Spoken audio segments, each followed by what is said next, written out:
pantai bermain pasir dan batu. Alangkah senang hati tak terkira. Kepada semua yang hadir, kami ucapkan Assalamualaikum warahmatullahi wabarakatuh. Salam sejahtera bagi kita semua. Kepada Dewan Juri dengan sukacita, izinkan kami menyapa yang terhormat Dewan Juri Lomba Jambore Kader Kabupaten Jombang, Bapak Ibu hadirin dan semua pemirsa yang berbahagia. Puji syukur kehadirat Allah Subhanahu wa taala Sang Maha Rahmah dengan mengucap lafaz hamdalah bersama Alhamdulillahirabbil alamin. Mudah-mudahan kegiatan kita hari ini mendapatkan berkah dan manfaatnya. Amin ya rabbal alamin. Bersolawat kepada Nabi Muhammad sang pembawa syafaat dengan mengucap lafaz selawat bersama Allahumma sholli ala sayyidina Muhammad. Mudah-mudahan kita mendapatkan syafaatnya. Dewan Juri dan hadirin yang berbahagia, sebelum memulai kegiatan agar lebih santai dan akrab, yuk kenalan dulu. Nama saya Laili Nur Fadilah, Kader Posyandu Syafaat Desa Kedung Otok, Kecamatan Sembelang. Nah, Bapak Ibu hadirin yang berbahagia, pada kesempatan kali ini kita akan membahas tentang materi kesehatan ibu hamil, ibu bersalin, dan ibu nifas. Apa sih kehamilan itu? Kehamilan adalah suatu kondisi yang menggambarkan kembangan janin dalam rahim ibu. Kehamilan terjadi ketika sel telur dibuahi oleh sperma yang sehat. Nah, lazimnya proses kehamilan berlangsung selama 37 minggu sampai 40 minggu atau 9 bulan lebih. Usia kehamilan dihitung sejak hari pertama haid terakhir. Nah, bagaimana sih mendeteksi kehamilan? Benar Ibu. Nah, mendeteksi kehamilan dengan cara memeriksa sendiri di rumah dengan tes PEG atau kita memeriksakan diri ke pelayanan kesehatan terdekat, misal Puskesmas, Pustu atau Puskesmas. Tanda kehamilan. Adapun tanda-tandanya yang harus kita perhatikan adalah 1. Ibunda terlambat haid atau tidak haid. Yang kedua, merasa sering mual. Yang ketiga, payudara terasa kencang. Yang keempat, indera penciuman dan perasa terasa lebih sensitif daripada sebelumnya. Nah, memperhatikan gejala-gejala itu saja tidak cukup Bunda. Tentu saja untuk memastikannya kita harus tes kehamilan. Siap Bunda? Siap. Ayah Bunda, kehamilan terbagi menjadi 3 fase yang sering kita kenal dengan sebutan trimester. Trimester 1, usia kehamilan 0 sampai 12 minggu. Pada fase ini terjadi perubahan yang sangat besar pada tubuh ibu. Hormon akan meningkat pesat karena tubuh mempersiapkan rahim sebagai tempat untuk tumbuh dan berkembangnya janin.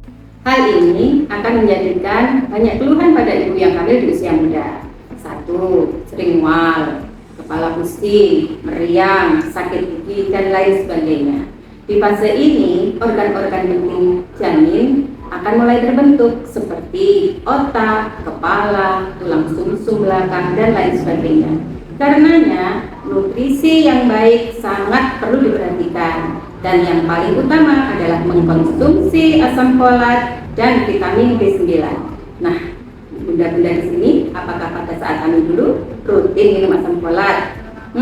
Hari ini nggak mau minum asam folat? Jangan ya Bunda. Trimester 2. Trimester 2 usia kehamilan 13 sampai 27 minggu. Pada fase ini janin akan bertambah besarnya. Otomatis perut ibu akan bertambah besar. Nah, keluhan yang ditimbulkan adalah badan ibu sudah sering lelah.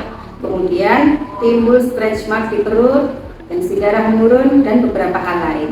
Namun Bunda, kabar bahagianya adalah di minggu ke-20 mulailah janin dapat bergerak. Alhamdulillah. Trimester 3. Trimester 3 usia kehamilan 28 sampai 40 minggu. Pada fase ini janin bertambah berat dan panjangnya. Organ-organ dalam bayi tumbuh semakin matang seperti otak, paru-paru, dan lain sebagainya. Fase ini juga mata bayi sudah dapat membuka dan menutup, merasakan cahaya. Kemudian organ pendengarannya pun berkembang semakin sempurna sehingga dia dapat mendengarkan bunyi dengan lebih baik. Janin di fase ini juga bergerak semakin aktif dan memastikan posisinya pada jalan lahir. Nah, di masa ini ibu hamil harus segera mempersiapkan masa persalinan terpadu. Apa sih ANC terpadu itu?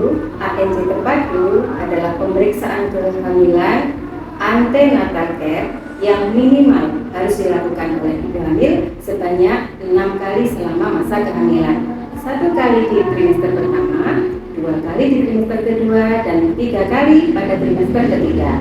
Namun Bunda, selain ANC terpadu 6 kali, Bunda tetap harus memeriksakan diri rutin tiap bulan ke layanan kesehatan. Ayah Bunda, selama kehamilan, kita juga tetap harus waspada apabila timbul tanda-tanda bahaya pada kehamilan seperti muntah terus-menerus dan tidak mau makan, badan demam tinggi, kemudian bengkak kaki, tangan, dan wajah, atau sampai kepala disertai kejang. Kemudian janin berkurang gerakannya dibandingkan sebelumnya, atau juga terjadi pendarahan pada hamil muda dan hamil tua. Berikutnya yang sangat berbahaya adalah air ketuban keluar sebelum waktunya. Jika ada tanda-tanda itu, segera kita bawa ke pelayanan kesehatan. Jus Pak, nggak pakai nanti. Ikan bawal dimasak santan. Selanjutnya, yuk cari tahu tanda awal persalinan. Nah Bunda, ini dia yang harus kita ketahui menjelang persalinan. 1. Perut mulas-mulas yang teratur, kemudian timbulnya semakin sering dan semakin lama. Tanda kedua, keluar lendir bercampur darah dari jalan lahir, keluar cairan ketuban dari jalan lahir. Nah, apa yang akan dilakukan? Segera menuju ke fasilitas kesehatan. Gercep. Ayah Bunda, pada masa bersalin tentu saja ada tanda-tanda bahaya yang juga harus kita perhatikan. 1.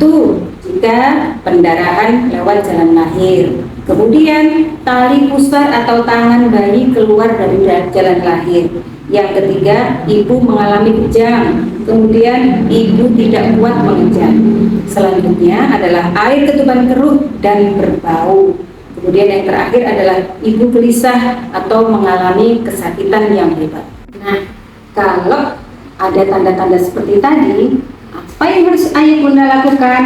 Suami siaga, Lady Gaga makan kacang hijau. Suami siaga, let's go ke rumah sakit ya Pak. Masya Allah, sebegitu besar perjuangan seorang ibu selama masa hamil dan persalinan bertaruh nyawa. Karenanya Allah Subhanahu wa Ta'ala memerintahkan malaikatnya untuk beristighfar, sehingga Allah mencatat kebaikannya 1000 kali kebaikan setiap hari dan menghapus 1000 kejelekannya.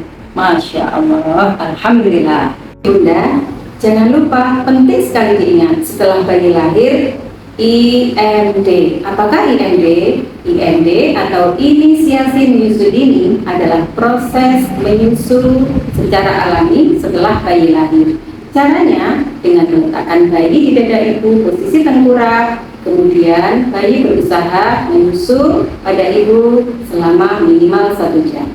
Makan tebu di depan teras. Kita lanjutkan perawatan ibu nifas. Ibunda, apa sih yang harus dilakukan saat ibu nifas? 1. Ibu mengkonsumsi makanan sehat, bergizi, berimbang, kaya karbohidrat, kaya protein hewani dan nabati. Kemudian minum air putih 4 gelas sehari selama ASI eksklusif. Nah, apa yang tidak boleh dilakukan oleh ibu bersalin dan nifas? Inilah dia. 1. Membuang ASI yang pertama dikeluarkan atau kolostrum. Yang kedua, membersihkan payudara dengan alkohol, iodium, atau obat merah karena dapat tertelan oleh bayi. Yang ketiga, memakai atau mengikat perut terlalu kencang. Berikutnya adalah menempelkan daun-daunan pada kemaluan karena dapat menimbulkan infeksi. Ingat ya Bunda, no. Demikian Bunda, sekilas tentang kesehatan ibu hamil, bersalin, dan nifas. Terima kasih atas perhatiannya, mudah-mudahan bermanfaat.